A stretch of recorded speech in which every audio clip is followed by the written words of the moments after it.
Artists are giving it away for free. Zoom calling. And Amy reads listener letter. All this and more on today's Brilliant Observations.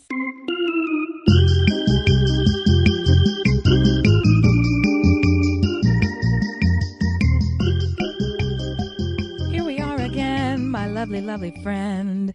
I have changed my setup, and it stinks because I've been doing so many of these goofy calls. I started putting tape over my webcam just because I'm using so many different interfaces with so many different clients. I thought, you know what? I don't need you to see all of this. Just quarantine me.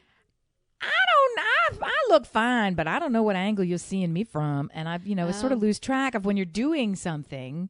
Do you know? Look up my nostrils. Yes. Or, well, look honestly, down my shirt. Yes, I've got a couple of look down my shirts because when you sit there and you sort of, I slouch. I sit on a sofa a lot of times when I'm doing these work from home jams. And so you get a laptop on your lap and then your top does a flop. And then you got. But then you shift. Once you shift to move around, they're like all in the tit, like they're way in the boob. It's called duct tape to the rescue. So I put a little piece of blue painter's tape. And anyway, long story to here. So I've been moving around a little bit. So I'm back. So I used to have all of my when I would podcast in my office. I had everything all set up the way that I like it, and that really hasn't changed too much. But I did remove the sort of vertical setup where I used to put the laptop because it was a flattering angle and all the rest of it. So now it's just sitting on the desk. And sitting on the desk, I can see behind me as I'm talking to you, and I can see all the shiz that's in frame. That's another reason for the tape, right? All the shiz that's in frame. You've got behind you a beautiful tapestry that you've hung from years ago, and my best and favorite part about this tapestry is it's sort of a radiating pattern from the center. So when you sit in front of it, you look like some sort of Christian icon or Renaissance woman. It's like, you've got these holy beams behind you, and this being Holy Week. Yeah, I've never been called a Christian icon before. Well, that but you honestly, you look exactly like she's on the cover of Adobe. Oh, this is horrifying. Venus. Is it the one coming out of the shell? Venus. Is it Portrait of Venus who's coming out of the shell? Your fire, your desire. With the curly hair kind of wafting in the wind. That's how you appear. And meanwhile, I've got a bullhorn and some gold twine right behind me. So not the same. I do like the orange bullhorn. You said that as if I need more amplification ever. Yo, I see that every time we podcast, and I wonder, at whom are you screaming through that bullhorn? But then I thought it must be like a lacrosse thing. And no, I would just stand on the front porch back in the day when the kids were who knows where in the neighborhood, and I was tired of losing my voice, and they don't listen to me anyway. So I would stand on the front porch with the bullhorn, and I would, report to me immediately, and I would list out their names and then turn on the little siren. It comes with a siren, and then they would, you wait. Is this a true story? Yes.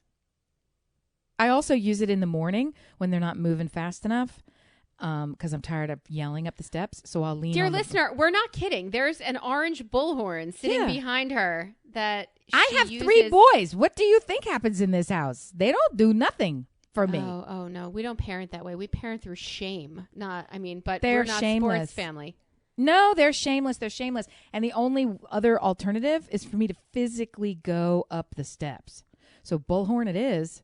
Yeah, why should I walk when I can be noisy through a handheld device that they despise and immediately come running? I totally agree. You had mentioned that this is sorry, honey. You had mentioned that this is a Holy Week. It is. I mean, for everyone, this is Holy Week. Your Last Supper is our shitty Seder. And it's not always though, right? It's not. They don't always overlap and line up, do they? Or do they 100% always?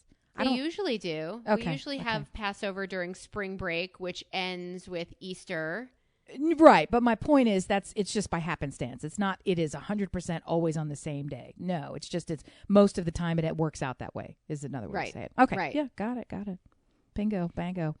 It is crazy when these holidays and all things religious, which are meant. Oh, you have your. This is from 100 years ago. I just looked up on the bookshelf. Oh, there's another one over there. I've totally jacked this, but because I'm showing it to you in the video and you stopped to talk about it. So I plucked a cross that I have fashioned while sitting in the pew. In Palm Sunday, they hand out palm fronds, and they're green, and they've just been blessed. And so, well, they're not really green. They're just very pliable and still fresh. And you sit there, and you fold them and braid them and plait them into all sorts of little decorative items, and then you maybe keep one or two. And so I've been keeping them for many a moon. So I'm looking up into I've got a wall of bookshelves in my office, and I just happen to glance. I can see 3 more on the shelves. There happened to be one on the wall right behind me. I did not go and get palms this year, so this one is very old and brittle, as you can see when I squoze it. Well, we started talking earlier about how this week and religion in general, it's really not a solo activity, which kind of like exercise class is probably why I'm not a huge fan. I like the independent stuff, but you have a really hard time doing a community activity when everybody is told to stay 6 feet apart and churches and synagogues are closed, and it's not the same Zoom congregationally. And you had said your church, I guess. It's a church. Yep. Yes, that's where we are. That's where we are. Yep. That's where we worship. They did something interesting for handing out those palms this year. They surely did. They got well more than 6 feet apart, blessed everything in advance as you have to, and they did a drive-through palming. So they had everybody.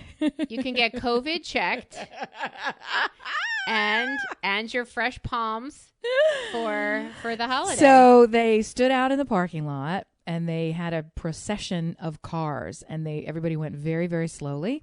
And the folks would walk up to the Monsignor, and others would walk up to the car with the palms that had been blessed, and they would distribute them into the car. I didn't go. I honestly didn't know they were doing this, even though they sent me about 8,000 emails. I figured I would look at the stuff, look at the service as it was simulcast from someplace. But I got to be honest with you, Palm Sunday kind of makes me sad anyway, so it's a tough one. It's always tough. There's a whole lot of ritual that's great and baked into it, but it also, for me, makes me really sad in ways that don't liturgically even make a lot of sense or necessarily matter. In the same way that I get really sad when I see people right now posting something that's supposed to be optimistic and hopeful. They're posting these memory jars of all the things that you wistfully are thinking, gosh, we can't do that today. You know what? Write it on a Post-it, put it in the jar. And when this is over, we'll open the jar and go do these things. And I can't even say it right now with getting choked up because I feel like it's so maudlin. I don't find that hopeful at all. I find that sickeningly sad. So clearly something's touched in me to have that response, but that's a little bit like what Palm Sunday is. So I stayed away. Is that the ultimate put a pin in it kind of thing? Is that we'll circle back to put a pin in? I don't know. I feel like it's not making the best of it. I feel like it's hanging on to the loss for me. It's put it in a jar. You can't have it at all. So what we're going to do is cling to the can't have. We're going to delay and hang on to the can't have. Instead of looking around, for me it would be, yeah, we can't go to the beach right now. So what can we do today that is better than? Why don't you go stand in the driveway at 75 degrees and I'll hose you off and you can scream like a bitch. Just anything. I don't know. And again, we all have our weird quirks, but that I just. So anyway, I didn't go and participate in the Palm Sunday. I probably would have if I'd known I could do the drive-through, but what I want to know is this year going to prove to us that it's really just as simple as watching the 10 Commandments followed by Jesus Christ Superstar and calling it a week? Like, do we really need to gather in such a way of maudlin expression, of depression, of ritual? Can we make it our new ritual that first we watch 10 Commandments, old school, and then we watch Jesus Christ Superstar, and then we all eat a big meal? I mean, fine, the Jews still can't have bread, and we will be matzing for 7 days, but can't we just let theater take us where it's meant to take us and fulfill our requirements that way? Well, if you are a Catholic, you are, and this is a quote heard around the world, you are living the lentiest Lent you have ever lented. Lent is this period where you're preparing your body and your mind and your spirit and your soul for the rebirth rejuvenation, the second coming, right? Everything is happening fresh and anew. So you spend this whole period in preparation, and it's about sacrifice. So, and many cultures have religious traditions have the same sort of a thing. So, I don't know, staying in your house because you're going to get touched and dead if you have to walk down the street to get you some hamburglers. I feel like we got Lent knocked up. We know what's happening. I'm gonna eat some fucking chocolate bunnies when the day come, and it ain't that far off. That's really another thing. Well, that's another thing. I mentioned a couple of weeks ago that I pre-stocked up to make sure that I had just snacks and treats for Easter celebration for the family, even to the point where 2 weeks ago I bought specific ingredients and then hid them so that I could make Easter dishes, just thinking, well, it might be hard to get, or who knows what's going to happen. Just have it, and then you don't have to worry about it. And now I'm looking around like, dang, we're not even supposed to go to the supermarket for, I don't know, milk, things that are normal. So it's getting tight. It's getting tight. But I'm also doing this weird homesteading thing where my husband and I are both small business people. We are in no way on the front lines of this, but we are also really affected by it. So one of my coping mechanisms is I love to cook. I do. I love it. So this was a great opportunity to try out lots of recipes. And it also turned into this thing where if you run out of something, instead of going to the market, I know how to make that. So what that has become, instead of this great, relaxing, really loving, nurturing gesture on my part, is another fucking full-time job where I have to magically stretch, bullshit bread dough into 18 different knotted, yeasted horse ass that what the fuck? Now I'm cooking every single fucking meal to the point where these little fucks, they somehow forget that they're not in a gourmet restaurant because they're looking at me like, I don't know. These pretzels they didn't really rise that much. The homemade fucking soft pretzels that I made in the middle of the week just for your fucking lunch at because I thought let's have a treat instead of something else. Because that's the other thing. They don't fucking eat regular lunch food. There's not a one of them that'll eat a damn sandwich. So whenever we have a field trip, they show up looking like the homelessest people because they've got in there like sliced up pepperoni and some cheese and an apple because they won't eat anything. And when they go to the school cafeteria, I told you they have fucking Bobby Flay week up in the cafeteria. So they have all their choices. Well, the Caesar salad bar wasn't that great today. And I'm like, why don't you go fuck yourself?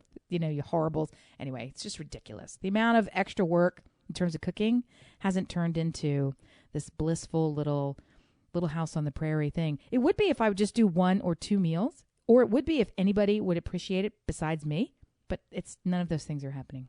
So what you're saying is you've raised ungrateful children? Is that what you're saying? I have not raised them that way. I can't relate to anything you're saying. I have not raised them that way. They have somehow thwarted all of the good raising. Yes. This is 100%. I'm going to trumpet. This is 100% their fault. This is not my fault. Not your fault. That's right. In a couple of days, we have... They're from the prior administration. They're not... Okay. Right. We have Passover starting in a couple of days, and there's a ritual meal involved there. And my family, Stuart's family, my sister-in-law always prepares this meal. Sometimes we're in Florida. We were expecting to be in Florida this year, and as you can see, we are not. And I have to make a meal. The whole family wants to Zoom. They all want to get together and have a Seder on Zoom. I think we're going to do that too, but ours has nothing to do with a Seder. I mean, Seder is participatory. It's right. Break it down for me. Because I think I know. I'm sure I don't know. So fucking tell me about the Seder. Tell me. Well, it's a ritual meal. I guess it's the Last Supper. It's a ritual meal where we talk about the story of once again, Jews were being persecuted and how they triumphed. We eat foods that represent there's a Seder plate that represent different aspects of the holiday. An egg for spring, the shank bone, they have a dish called haroset, which is clearly my favorite. It is, do you know what it is? I do. And 100 years ago on this podcast, I was calling something Jewish pico de gallo. And what I actually meant was haroset. Because we had some friends staying with us. That's what you were during talking this about. time. And she brought all of her own food so that they could either keep kosher or just do whatever they needed to do. And oh my gosh. And she put it out. And I was like, oh wow. It is like it's all chopped up, choppity chop, but it's delicious. It's diced, chopped up apples, wine, and walnuts. And the wine soaks into the apples and the walnuts, and it's just fucking delicious. So, and you make it, I mean, other people make it different ways over the course of wherever it's morphed, but that's the traditional basis for the mortar that helped the Jews build stone mortar. So instead of eating rocks, we eat haroset instead. Yay! And spring and the whole celebration. So it's this whole ritual meal, and everybody takes a turn going around a table reading out of a special book called a Haggadah. You're all Jews now. I wondered what that was. I kept seeing that word, and I was like, I don't know how to pronounce it or even what it is, but I'm going to keep watch. Well, you're Jewish now, so you should know. I've just converted you. Between the kids' B'nai Mitzvah and Huzzah. learning the story of Passover, you're there.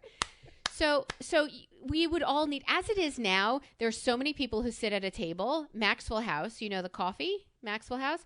They used to give out, it's a very Jewishy company, I suppose, at its origin, and they would give out Haggadot, these books of this service, with a coffee when you would buy it. So you would buy a lot of coffee and get a full set. So you'd sit around the table, and then somebody else had fancy ones that they brought. So you would it's basically the same thing, but you could be on a different page. And when you go and sit at a big family meal with 20 some people, not everybody's got the same book. So you're like shuffling around, finding the page they're on, doing the next reading. It's my turn next. Who knows where I'll be?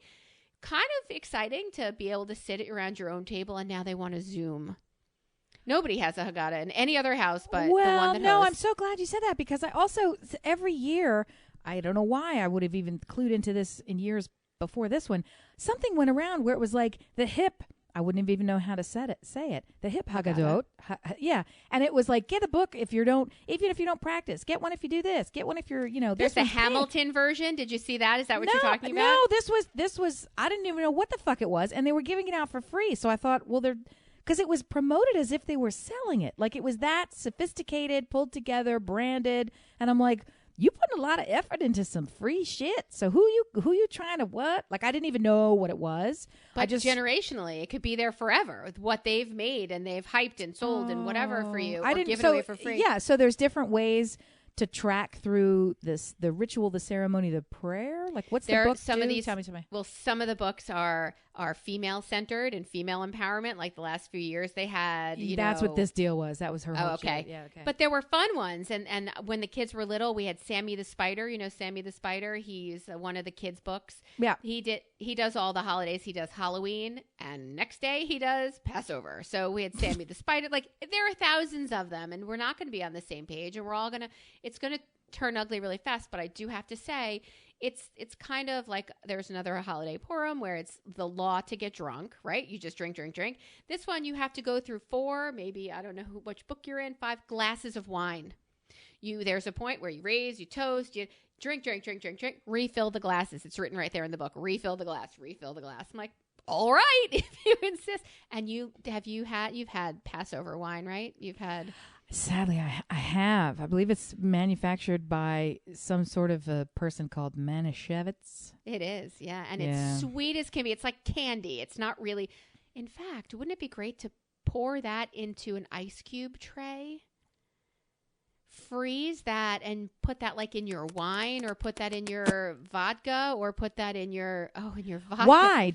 Must it be Manischewitz? Is that part of the tradition? Well, or it's kosher wine. There's good kosher wine, but I'm not really a drinker in the first place, but I'll have like depending on how bad this Zoom call goes, I'll have like a little glass of vodka that I'll throw some wine things in.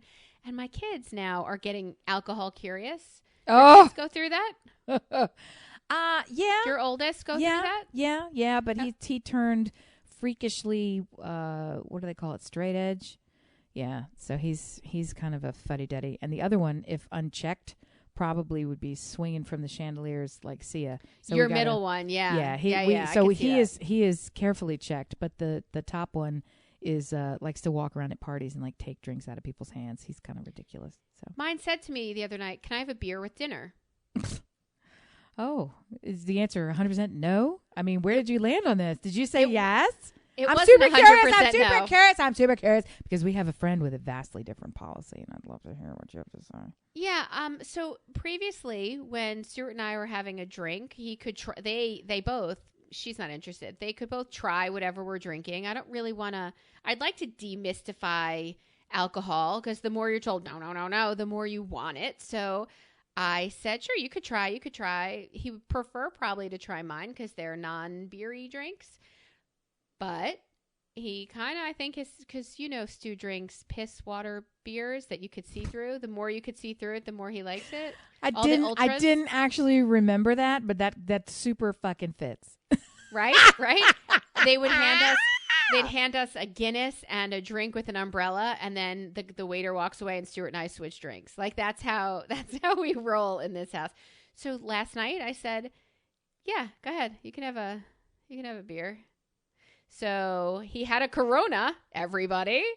I think, didn't they say Corona stopped producing beer for a while? They did. Those poor fucks. Right? They'll be fine. They'll be finer than the rest of us will be fucking fine. What idiot really, I need to know, what idiot really feels that this virus has anything to do with the beer?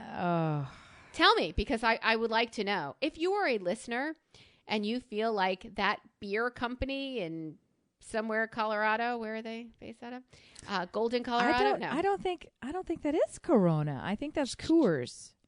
Corona. I don't know who Corona is. Corona might be their own people. Mexican beer. If you're welcome. I don't know. I feel like beer is. I think I would have said no. I'm more inclined to say, and that's not even true. I was going to say I'm more inclined to say you can have a glass of wine. I wouldn't. I would say you can have a sip of wine. I have had and said you can have a sip of wine, and usually the face is like, not sure why you're drinking that, So it's been fine, but I don't know. I said yes. So he had a beer with dinner. What was his response to it? Was he like, "Hey, great! I can't wait for dinner again tomorrow"? Like, how did you feel after the? Okay, that was his response to it. I said, "You're fucking 16 and a half, right?" Like, I got really mad that he expected a beer tonight at dinner. Yeah, and I said no, but then in the refrigerator downstairs we got a couple of White Claw. They can't. Hopefully nozzle. They're not White Clam douche nozzle, because that is not what you want to drink.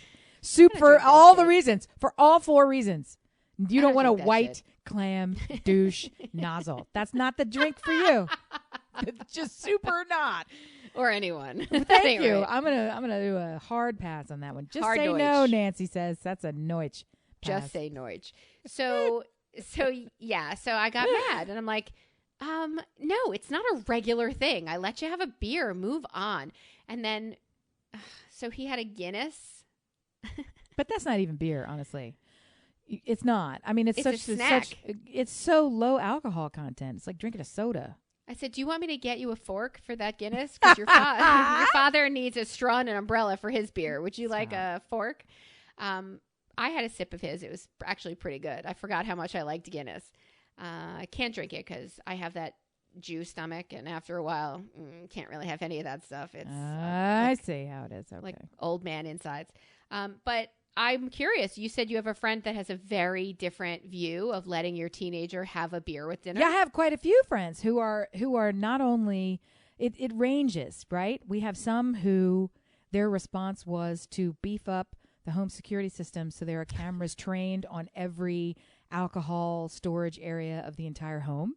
And so it's a 24/7 lockdown. We know exactly what's happening. And then we have others who say, party's going to be at our house because at least we know the kids won't be driving. We're going to do it here. Well, so that's illegal. They provide, so it's the full range of you do not get to spell the word alcohol all the way down to one another. And I've been in situations where it's an adult party and the teens will come wandering through. And, the picture is being passed around and it's like, well, I think it's one thing to look the other way. I don't know that it's great, period. it is still one level of removed to look the other way when, if the kid's going to make the choice, we're all at a party, there's nothing that can be happening. You know, you sort of can rationalize. We're stuck at home. It's an unusual time. We'll do this one thing. It's a controlled, like you come up with all of these scenarios. That's very different to me than, hey, do you guys want another? And here it is, crack pour. Like, I feel like and I've got a lot of friends who are in the crack pour. I would never. They're in the crack pour. They're in the crack pour. Drink, no problem. I would never give of all ages, not just high school kids, middle school kids. I would never give my friends' kids or my kids' friends. And alcohol. and I don't know if that's more of like a global cultural. They're just not from America, so it's like, okay, we grew up where it's really, who cares? It's not really a big deal. Where's that? The one is. Just, I don't want to call them out too hard, so I will say European country. Okay. So yeah, but it was like this was our background, so let's go. So and yeah, they smoke. They smoke too. So it's like, okay. So well, I mean, it's cigarettes. Yeah. Mm-hmm. Sure. So I kind of want to demystify the whole alcohol thing, but I think it could turn into a runaway train the other way. Like, just because I said it was okay to have it with dinner doesn't mean we're hanging out at 4:00 in the afternoon. You're shooting hoops with your dad, and now's a good time for a beer. It is, but not for you because you're still 16 and a half. Get yourself a graduate degree and buy the beer, and then maybe I will. He also makes the comments to me like let's get high, or like I said, oh really? How would we do that? That you know of. Like, That's right. That's right. How would we do? Like, what are you talking about? I think he's just testing me, and that's fine. Test away. I'll pass your fucking tests. But I am getting a little. I'm getting a little panicky. Like and I don't want him to know it. But don't listen to this. It gets really shaky and really weird really quick when you start looking at these babies who now have a set of keys that they can use to power a vehicle to kill themselves and many others anytime they want. And then they have, a job where they're earning money that goes into a bank account that you don't actually even know about. It's just they're babies and they're doing adult things. And I've honestly, the one that comes into stark focus, not to bring it all the way back around to something super not fun, but it's my darling niece, of my many darling nieces. She's an emergency room. She's more than a tech, but I don't really know what her specific is, so I'll call her a tech. She's actually running the CAT scan machine to do tests to confirm whether people have coronavirus. So the test that they're doing is, binka banka bunk, now we're going to do a CAT scan on your lungs to confirm. So she's the one who's seeing all the germy creepy all day long. That's her job, all day long. I'm sure that I know how old she is, but she's like 9 years old, and she's in the emergency room doing this shit. And I'm like, you need to just fucking quit that job. I mean, I don't know how much safer you are at the fucking ShopRite these days. Still, she's a baby. They're babies. They're babies doing this. I hate it. So when they're not babies, they are actual babies, and they're still under your roof, and they do have that little salary coming in, and they do have the keys in the hand, and I just took out of the freezer. Remember those ice pops?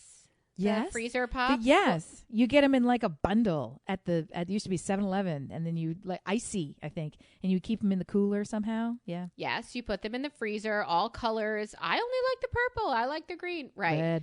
Red. Well, they make them alcoholic now, or as Mallory used to say when she was an alcoholic. I love alcoholics. So last night I had a sour apple vodka martini in a frozen thing, right? And Ethan said, "Can I try that?" Yeah, sure, you can try a this. Sip. A sip is not a here, go get you one. And me too. It's in that tube. It's not even a sip. It's in that frozen tube. So he just got a tube and slurped one down then? No, I gave him I put my thumb on the ice thing and I squeezed it into his mouth. He's like, that's delicious. That's okay. Right. That's okay. That's reasonable. Right, but if he had one of those on his own, which I've now counted them. And you'd kill him. Yeah, he's dead. And then he said, tonight he said, I'm going to go to Rita's and get ices for everybody. Okay. And I said, is that how you ask to go to Rita's, by telling me you're going?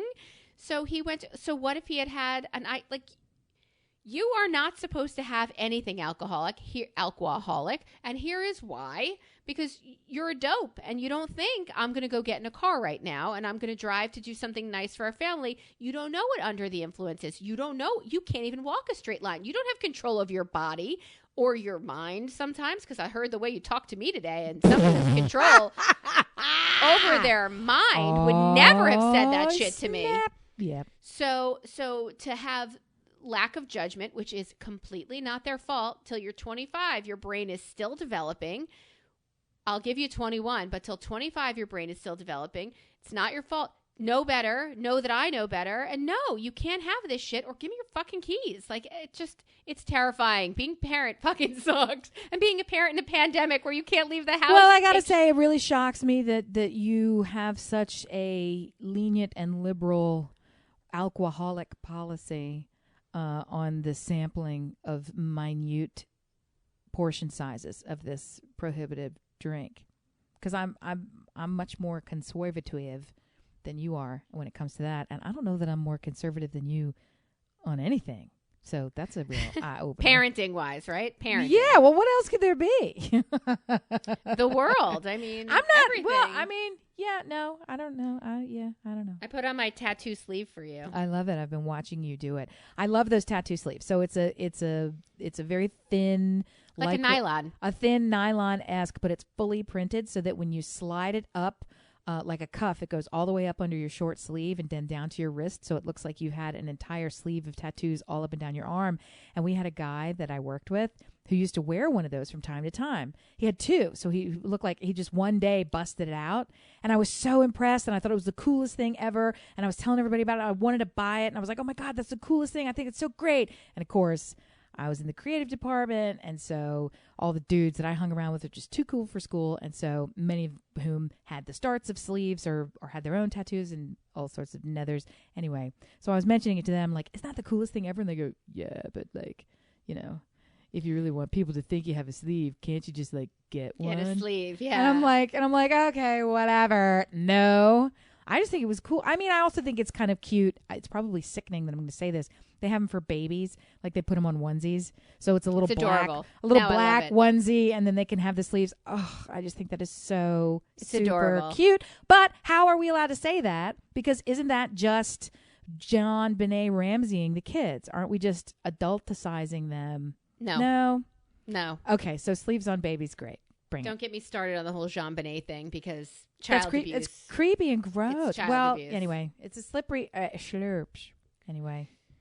All right, so I'm going to be, you have no way out of it, I'm going to be Zooming Seder with Stuart's whole family. Well, I think you're going to get away. I think you're going to have a clean getaway. My loving sister has also brought this idea up, and I think it's a great idea. I am a little dubious as to how excellent it's going to be, but we don't have the play-at-home game.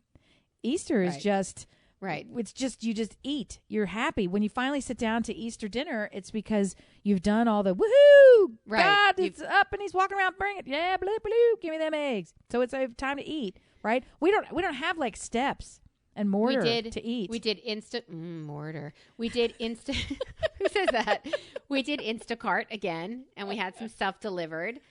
They tell you they can have it to you in a week. I'm like, well, Wednesday's our day, so I'm going to need it before the week mark. And we asked for like a 2+ pound brisket. Guess what they don't have? Oh, God.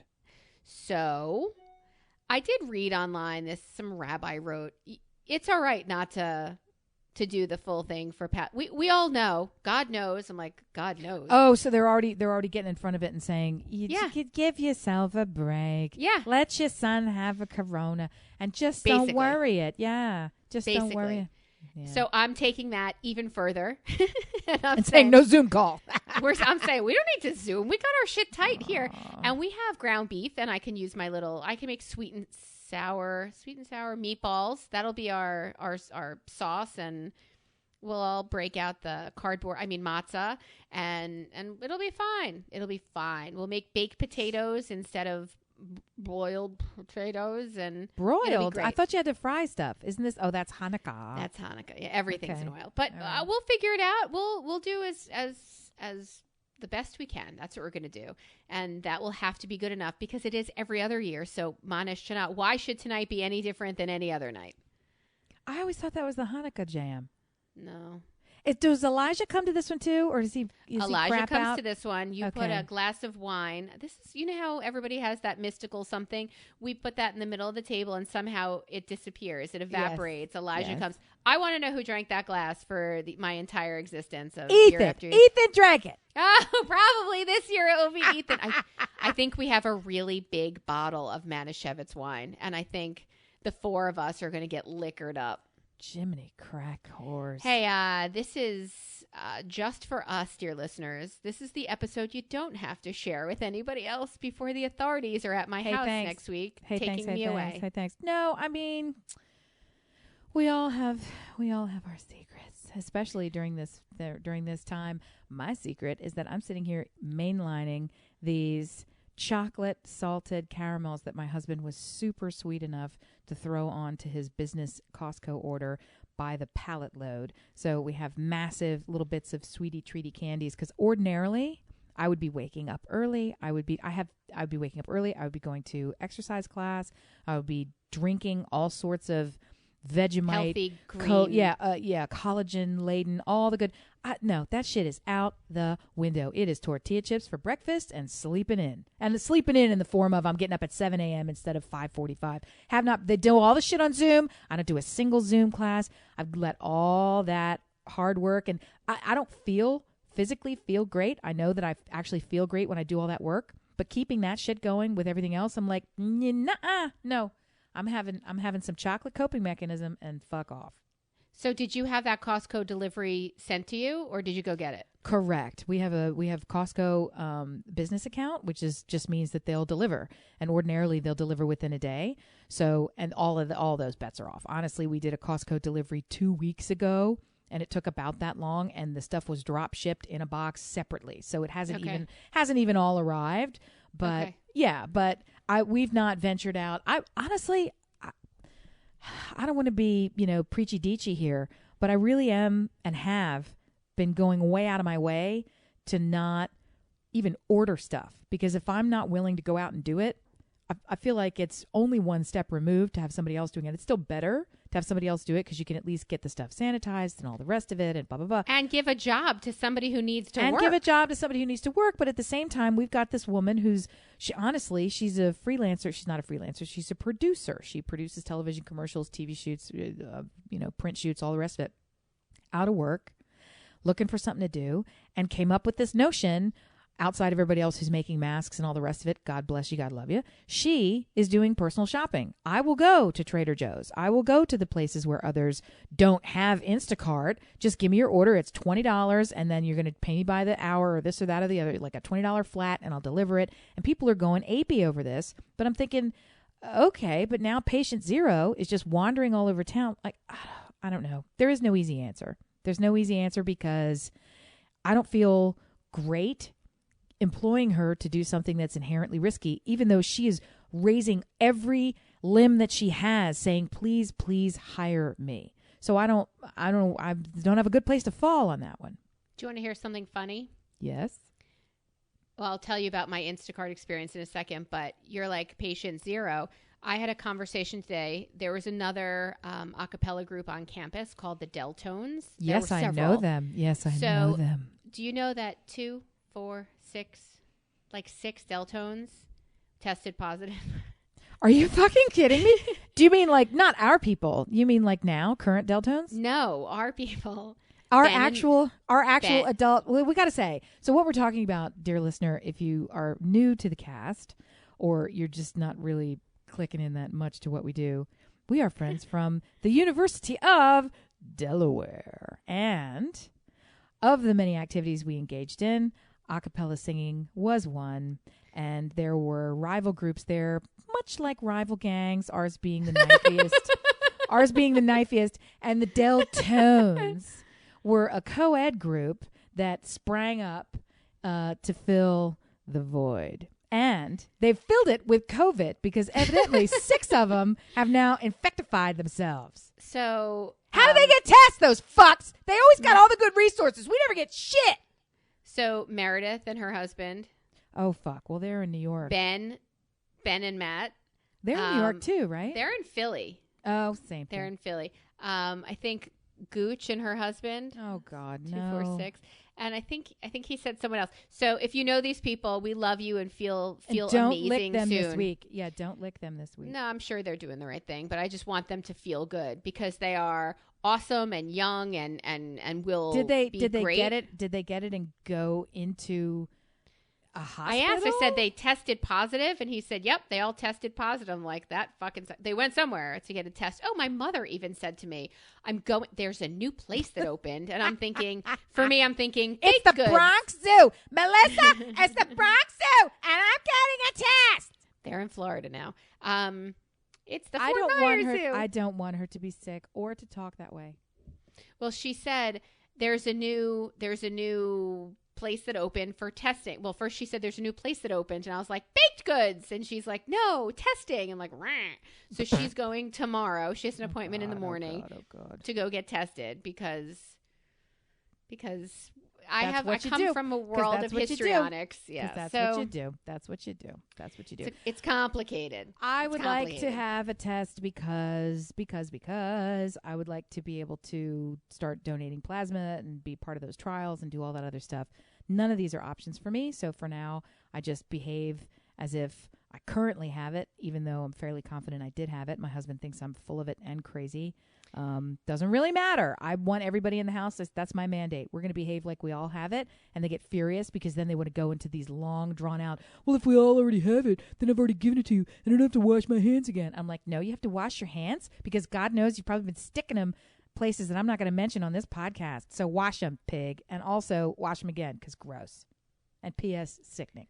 So we got a shopper on Instacart. They go and they shop for you, and it's live and interactive. Well, we don't have this meat. Here are the meat choices, and she shows me like an entirely empty Here shelf. Here are the meat choices. Where there's meat used none. to be. Right. Yeah. And then there's canned none. Right. Would you like Spam? No. Oh. So they were like, would you like to choose a replacement? And sometimes I said, yeah, I don't care what crushed tomatoes I get for this sauce. You know, I need a can of crushed tomatoes, a can of puree. And well, this one isn't sure. No, that's absolutely important. I get the Stave Puff marshmallows. I don't want your sketchy store brand marshmallows. Yeah. Who knows nobody wants those weird. Yeah, that's worse than weird matzah. Oh, no, nothing's worse than weird matzah. You obviously have not had a bad marshmallow. It's fucking worse. You ever had You ever had a vegan marshmallow? Yeah, that's not a marshmallow though. You have to have gelatin in it. It's like chewing on paper. It's awful. Sponge paper. Yeah, paper would be better. Paper would have flavor. Yes, no. Flavor. Ink. You know, all that ink gives flavor. It's fucking the Sunday fucking funnies. Okay. But it ain't funny. Yeah. So she did that shop for us. So I also had to clean off. I don't bleach. I took soap and water on my hands and I did the whole counter and the bags but I'm going to be eating things that came from there. I can't start bleaching things I eat. I think my dear friend John Buchanan bleaches everything. Oh, John. Before he eats it, which makes me a little nervous. But now he probably has no taste buds left. The insides of that man are squeaky clean. Let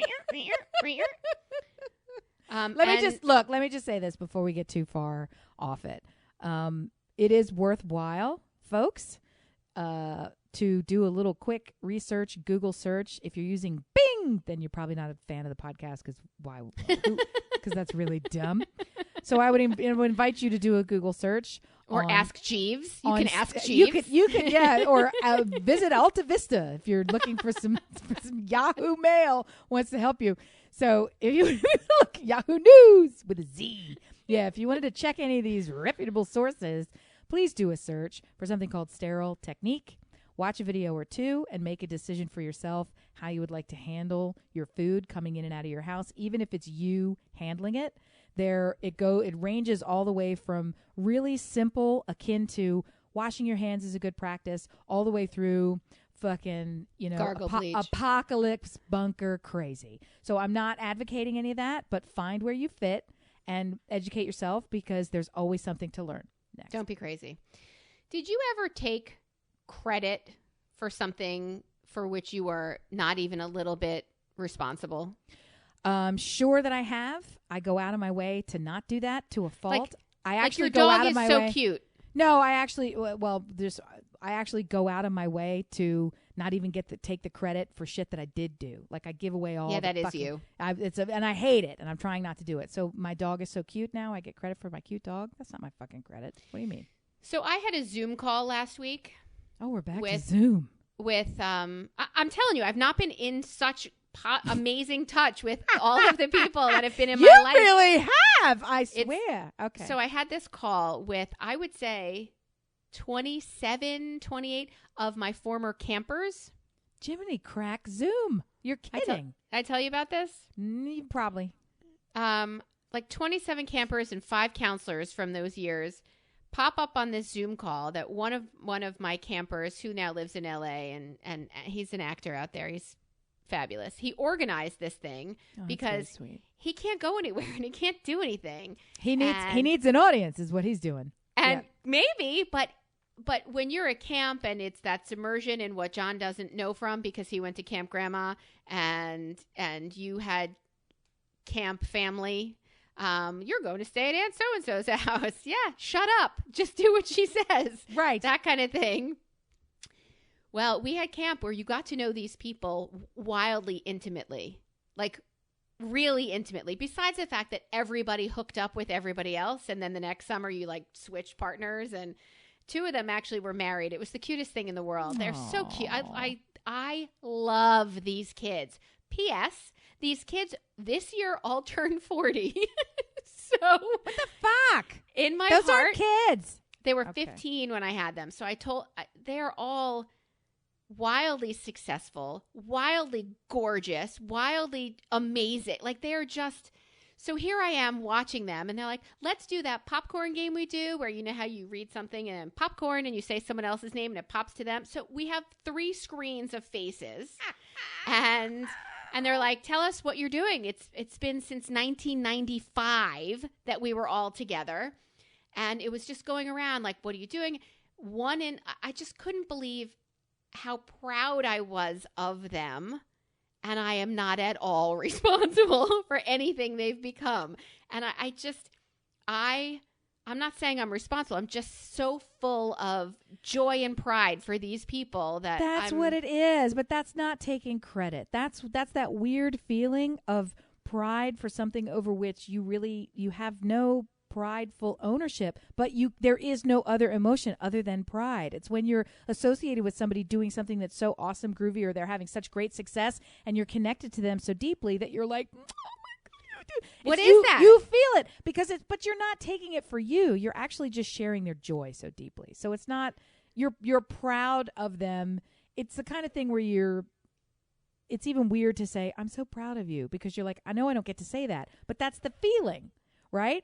Because they're not physically my children. Yeah, it's because I saw you them. when you were so full of shit, and now there's less shit in you. So that's the pridefulness, right? It's like I've witnessed your journey, and your journey growth, you. and your. Yes. And I love that journey for all of them. They looked amazing. They sounded amazing.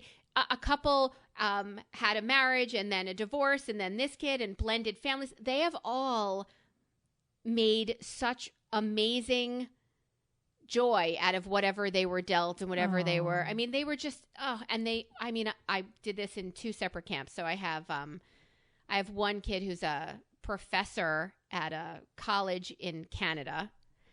I'm not thrilled that they all blew right past me and they all became wildly successful. That's the standard now? We got to go to Canada and teach people things? Come on. But I have to say, I couldn't be prouder. Like when I'm watching TV and one of these campers is in one of those TV shows, I'm like, oh my God, you were just on Grace and Frankie. Like that's pretty cool. Like, really? I'm full of pride there. 5 of them, whatever. That's even more fun when you already love the show and then somebody that you love is on it or associated with it. I love when that. You know that happens. show FBI? You know that show FBI? No, but I should. I'm sure I should because it's really good. So if you can get CBS whatever and watch it from the beginning, I'm watching CBS channel whatever 2 here and blah blah blah. oh, look, there's Ty, our friend Ty. And I'm like, oh my right. God. Oh, right. Yes. You're going to be the villain in this one. I don't want to watch it. I was like, turn it off. I know he's bad in this. Like, I don't want my. So the way I'm so proud that he got this great gig, I'm also annoyed that he's the bad guy. Don't kill him off. Why do you have to be? Yes. Right. Right. Couldn't get a 3-episode arc. You had to just do it in the beginning, and now you're. Yeah, but it's better than the first time that I saw him on TV when he was in that shooting episode of Grey's Anatomy. He was one of the first people who was shot, and he died on the table. So, I mean, I was so proud, so wildly proud, and it got to me, and they're like, oh, come on, Melissa, tell us what's going on. I'm like, I can't, I'm so right now. You guys are so amazing. And they're all like, I'm sorry, what? We're going to need an interpreter for that. I said, I'm just sitting here realizing my kids now are the ages you were when you were my campers. That's gross. Right? That's gross. And if they turn out to be half as amazing as all of you are, again, 3 screens of little Brady Bunch faces, like going through the screen, I will be so happy and so proud because they're all just so amazing. And again, that whole pride thing is ridiculous. It's not ridiculous. It's and how I felt. And it's such a wonderful gift to see that kind of connection in the world and the influence and these are people that you were connected to and that you inspired on some level and that you ushered through a very difficult time in their development. And even if you didn't do anything other than stand alongside them and hold their hair back when they puked, I mean, you don't have to have any responsibility, culpability in any way. But at the same time, it's like a kid from the neighborhood. It's like, yeah, we hung out and we connected in a way that it was a close enough connection that they wanted to get on a Brady Bunch Zoom call with my fucking ass when we haven't talked in X number of, because you were pivotal in their lives enough to be on the call. And that is the gift. That is the piece of gratitude. And that you can invert that into pride. Fuck yeah. You're going to own that I hope shit. so, because I loved it. All we tried to do was create a safe space. And clearly they all did. They all let their freak flag fly. And I'm like, I know things about you, all of you. How different time was in 95 was one story. I'll be super fast because there's tons more shit we want to talk about before we head. But it rained and it rained and it rained. It was like a tough summer. So we had 4 days of like, now there's a mud pit right in the middle of this little village that we lived in, like 20 girls and 20 boys. And so they decided to mud wrestle. Oh. All right. Right. So, so parents, so they decided to mud wrestle and it was fabulous. Girl on girl, boy on, like, it was so great. It was so much fun. And we just sat there like, should we stop this? They're like, fuck no. Counselors are next. I'm like, I'm going to go get a drink of water. So anyway. You know it was not water. Okay. No. Camp. So the bottom line was everybody was showering afterwards, getting clean, blow drying hair, blow. They have pictures they took from the mud and from the cleanup and from like post-showery kind of things. Well, you had to develop pictures then, and you had to bring them to that. Yeah, you did. Oh, yeah, you did. And you don't know what you're going to get until after it happens, and you can't do it yourself. You got to have a stranger fucking do it. And then what? What does the stranger do with your pictures? Make a copy and distribute them to that person's friends. Definitely makes a copy. But in addition to that, because these were underage girls. Oh, fuck. He called the police. Come on, Eckerd. What the fuck are you doing? Exactly. So they get the phone call. Your pictures are ready. My beautiful, amazing camper sends her mom to pick up the pictures. She's not driving. No, honey. No. Let me help you. Where were you? Where were you, counselor? I'm home. She brought her pictures home in August. And at the end of August, September, her mom goes to pick up the pictures. And the police are waiting there for her. And it was a horror show. And the mother's like, what are you talking about? What pictures? I'm like, if this comes back to me, I swear to God. I'm so proud. Yes. I'm just so proud. I am. And now they're wildly successful. And she's a Supreme Court justice today. Exactly. They all are. Hey, speaking of these wildly talented creatures, there are... Ew. My favorite artists who are giving it away for free pandemically. Don't you hate that? Do you love it or do you hate it? Do you love it or do you hate it? I hate it. Why do you hate it? I hate it because it's this idea that I love the generosity. I love the spirit. I love that creativity can't be stopped. It actually is in full bloom. Take it. It's yours. And at the same time, you're a fucking minstrel. You get fucking paid. Get paid. You have nothing. And you're the first one lining up saying, take some of my nothing. That's the part that burns my ass. Because it's not only the pressure and the expectation and the joy that this would naturally happen. How many businesses are giving their shit away? A few, but the expectation is not that. The expectation is, how can we help these businesses? And with the artists is, can I get a free subscription for the month? Can you do my thing? You're not doing nothing. What can you do? I don't know. I love it. I love it. I love having access to it, but I also, it's like having somebody do the shopping for me. I have a hard time taking the free without giving a little tip out, and I ain't got no money. Well, I don't know what we can do for them, but to quote High School Musical. Yes, as we should, all the time. I probably could quote everything in that show. To quote High School Musical, I don't know, you're about to see. To quote High School Musical, you have been in the house too long. The artists that are giving it away for free realize that we are all in this together. Oh, for God's sake, no. They're in their homes, and Ben Folds, who normally charges, as well he should. Oh, yeah, Ben. Gave away wild joy. I had that on while making chocolate chip banana bread, listening to him pound it out. You heard me. Yeah, we went to both of his apartment concerts, the two that he's done. Long time, huge Ben Folds fans. But the funniest part about Ben is that part of why he's doing this is because, and he even mentioned this on one of his shows, this is the longest it's been his entire adult life. He's never gone for more than 9 days without a performance.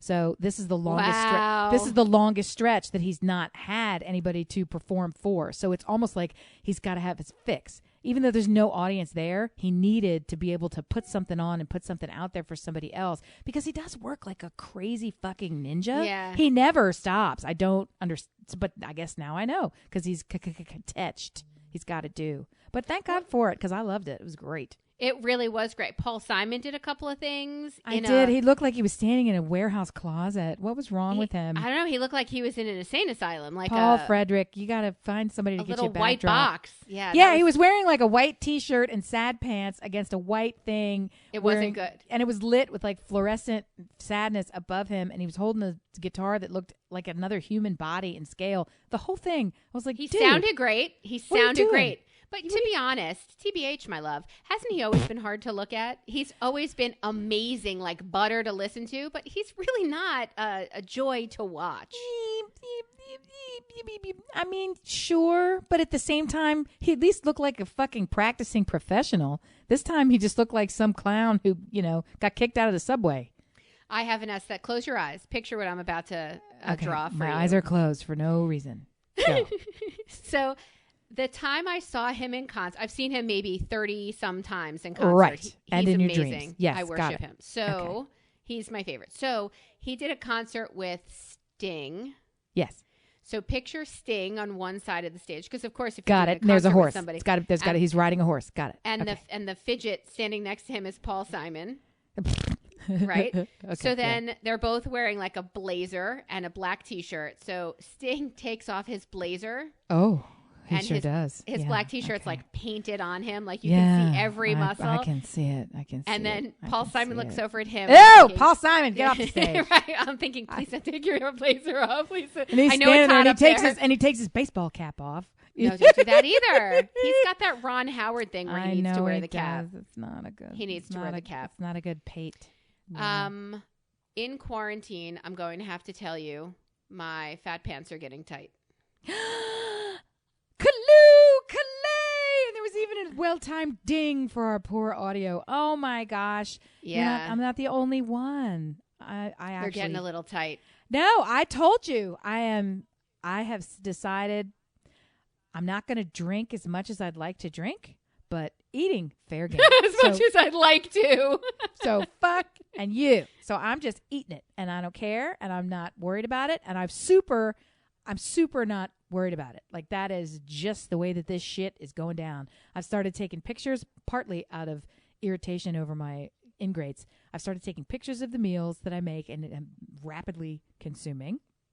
I mean, even tonight, it was just to use up the food that we have. This is the dinner that we're having. So it was a taco dinner. And I swear to you, after I assembled the plate for myself with the homemade guacamole and the homemade Spanish rice and black beans and corn, fresh corn tacos with seasoned, slivered shaved beef and little radish sliced in there. All of it just fucking delicious, right? And so I was like, yeah, this looks pretty good. This almost looks like we could have ordered it. And I was like, I can't believe that there's no salt in this, baby. And where's the lime? There's not nearly enough lime in this. Because we had run out of a fucking lime. And so I'm like, okay, I'm going to go in the other room so that I don't actually say any of the things to assign them that you need to fucking hear. You need to assign them each a day to make dinner. It is Holy Week. Well, no, because then I'd have to fucking eat it. So that's the other problem. I need somebody who can whip it up. That's like when you get sick. Nobody takes care of you the way that you take care of other people. And so when you get sick, you're just fucked. And it's the same thing with the food. So they whatever. Fuck you at the drive-thru. They fuck you at the drive-thru. It's the truth. No, but the fat pants getting tight. I gave myself permission, and I hereby grant it to all in my domain. Order 2 sizes up and fucking call it a day. I don't want to hear about it. Order them now. They're on sale at Old Navy, and they will show up in July because it'll take them that long to fucking deliver to your house. So just go and order the $10 shorts in 2 sizes larger than you wear now. Get 3 pairs and don't care. 3 pairs, don't care. And get you some yoga pants, too, because fuck and you. I've even seen some kookamangy bitches cutting up their Lulu Rose to make face masks. Thank you for the eyeballs. Lulu Rose it's like saying, you can make a face mask if you just melt down one of your gold bars. And then you can fashion a face mask. I'm like, you're going to cut your fucking Lulu Rose to make a face? I would rather die. It's ridiculous. I'd rather you do the Lulas than the Lululemon whatever the fuck. The whole thing, I was like, really? And then I saw one today where you could take a sock. And I was like, ooh. Oh, I saw that one today. I love that. Those little tiny socks. And we have like a bazillion socks. So I thought, all right, maybe we will live through this. Maybe I saw because you posted it. I'm just trying to say, order you some fat pants and don't look back. You're going to have all the rest of your life to be grateful to be alive with a little extra padding on you. If you feel like this is the great time for you to get powerful and healthy, go for it. And if you're normal, and you feel like this is a great time for you to drink maybe a little bit less than you think is reasonable, that's okay. That's okay. I do have a friend who's spending her entire quarantine on a Peloton bike, and she's lost 20 pounds. And Fantastic. I said, no, you didn't lose them. I found them, and when you want them back, you LMK. You just really, I'll give them right back. I'm so wildly proud of her, and I'm here to tell you that I've gone through all my wine, and now I'm only left with the good fucking wine. So I have a quandary, right? I can either buy more wine for everyday consumption, which in this case is like every meal consumption, or I can just switch over to the hard stuff, which is what I've been doing temporarily. I say you go for the good wine. But it's really, I'm not gonna blaze through. I don't know. You have to pretend like there's no life after this. It's early. We've been here a month. It's early in quarantine. Yeah, we've been quarantining since May 12th. March. Yeah, May of last year. May of 2018. We've been in here since May 2002. 2006. Right. All right, Amy, to close out our show, we had a listener letter that you wanted to share. Yes, we sure did. Oh, my God. You would not believe. So this was sent to us. You need to also, when you're finished, give me her address as I can then send her a bag. I will. I think we can get that from this email. I'll go ahead and take a look. Dear Brilliant Observations. That's us. Just a quick shout out to Melissa from 2 of your biggest fans. I don't have fans. A friend in my book club turned us both on to Brilliant Observations, and it's been nothing short of liberating. To hear another reasonable, loving, intelligent woman make it through to the other side of a less than motherly mother gives us hope. Oh, yeah. No details. You get the point. Keep up the fun, ladies. We look forward to hearing from you each and every week. Stay safe. Love the bastard children of Lady Macbeth. Nice, guys. Nice.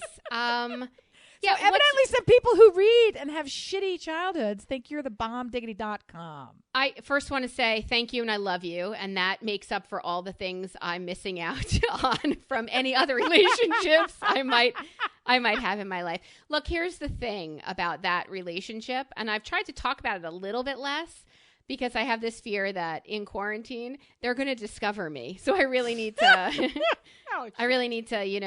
clean it up a little. But I do have to say, I watched an episode of The Big Bang Theory, which is a very weird place to get divined information and to get really enlightenment. And there's a character named Leonard who has a super shitty relationship with his mother. It's all the verbal, I'm not good enough-y kind of things. And it's all so relatable. Like it's really a wildly flawed relationship that in certain ways I think many people can relate. But when that show ended, in one of the last episodes, he said to her, and it's also what my therapist said to me, what's the point of confronting? But he did it anyway. And he said, sit down, make yourself comfortable. It's a long list of the things you've done wrong. So she sat down and it was like, well, is it going to start soon? And again, he's not even getting, right. He's not even getting to the griping fast enough. Like it's never going to be enough. And then he said no. And why? Because if I want you, I'm trying to remember what he said. If I want you to accept me for who I am, I need to accept you for who you are. And even if that who you are is not who I want you to be, I mean, that feels like something that I need to come to Moses moment. That's what Jews say. They don't say come to Jesus moment. They say Thank you for the clarification. You're welcome. Like I think I had that moment, and it's better now. I'm not going to lie. My brother also helped when he said, I said to him, I know, lower my expectations. And he said, no, eliminate your expectations.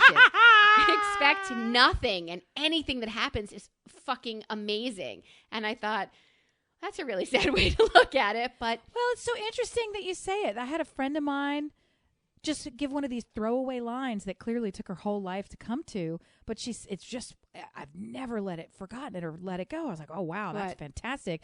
And she just happened to say, my mother is great at a whole lot of things. She's just not good at mothering.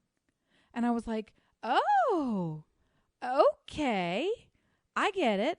I guess that's okay. It was sort of a nice way. That must have taken a really long time to come to because you accept limitations. It's like you had one fucking job and you blew it. So congratulations on your success in other fields, you cunt. I mean, one job for me. Right. I don't care what you do in the world. You had one job for me. Yeah. But still, no, I was like, okay. No, I get it. And normally other people, I can use the phrase, well, they're limited, right? They don't have all of the abilities. Yeah, you've said that about me a lot, I guess. Right. No, they don't have, but your parent who made that choice, like I have two older brothers, they wanted a daughter pretty badly when, like I'm a choice. I'm a prayed for kind of kid. I can't tell you that I felt that way a lot, but I mean, even when through this podcast, it seems like therapy to share, she threw popcorn on the floor, or you would be pretty if, or nothing's ever just what, you know what?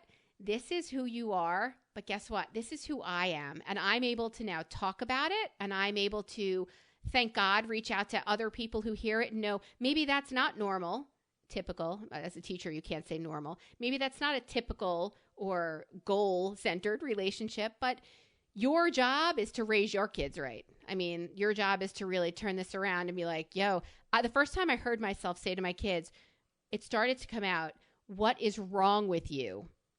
Which is what I heard a lot growing up and is very damaging. So instead of saying what is wrong with you in those formative years, now that they're teenagers, what is wrong with you is fine. Something's definitely wrong with them. But instead of doing that, I would stop myself and say, what is wrong?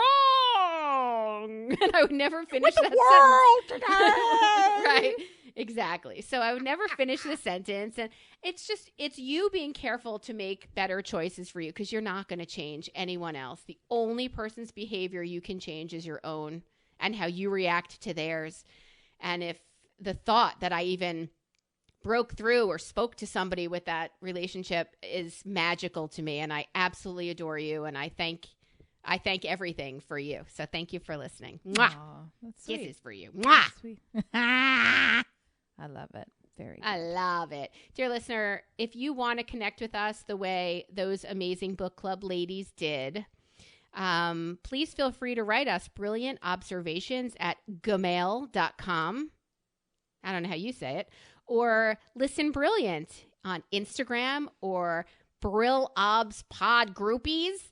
I'm kind of digging it now, by the way. It's grown on me. Yeah, you can also find us in 1984 on altavista.net if you want to just search back through the old time machine.